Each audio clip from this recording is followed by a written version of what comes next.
ভিডিওটা দিতে বেশ অনেকটাই দেরি হয়ে গেল। এই ভিডিওটা ছিল কালী পুজোর দুদিন আগে। আমরা সবাই মিলে 5টা টোটো আর 2টো ছোট হাতি করে বেরিয়ে পড়েছি আমাদের ক্লাবে ঠাকুর আনার জন্য। সত্যি কথা বলতে আমি আগে কখনো এরকম করে কোনো ক্লাবের ঠাকুর আনতে কখনো যাইনি, এটা আমার কাছে ফার্স্ট টাইম। আর এখানে সবাই ভীষণ আনন্দ করছিল, কারণ সব টোটোগুলোর আগে আমাদের টোটোটা আগিয়ে চলে এসেছে। তো এইবার চলে এলাম কুমোরের দোকানের সামনে।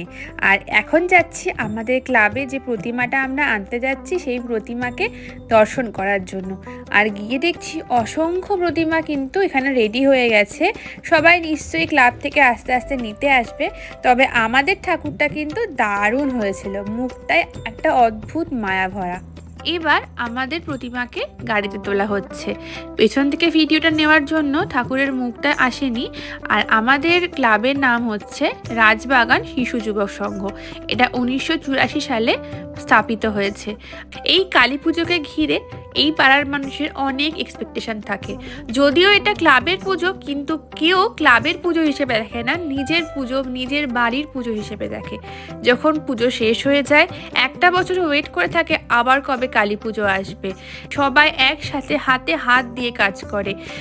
এরকম পুজো আমি সত্যি আগে কখনো দেখিনি।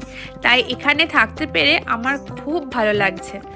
একদম নিজের বাড়ির পুজোর একটা ফিল পাচ্ছি।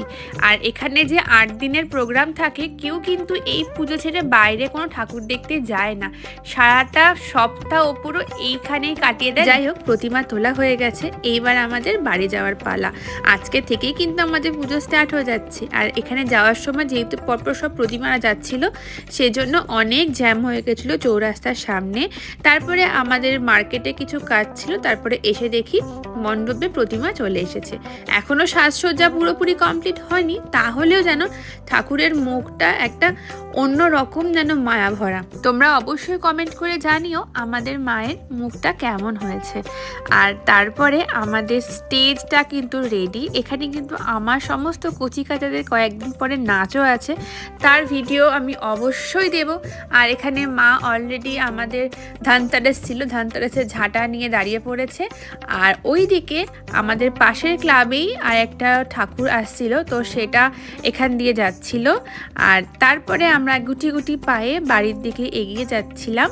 তো বাড়ির রাস্তাতে অলরেডি লাইট জ্বলে গেছে, তো বুঝতেই পারছো লাইট জ্বললেই কিন্তু একটা আলাদাই আনন্দ। তারপরে বাড়ি চলে এসেছি। তো আজকের ব্লগটা এই অবধি, ছোট্ট একটা ব্লগ ছিল।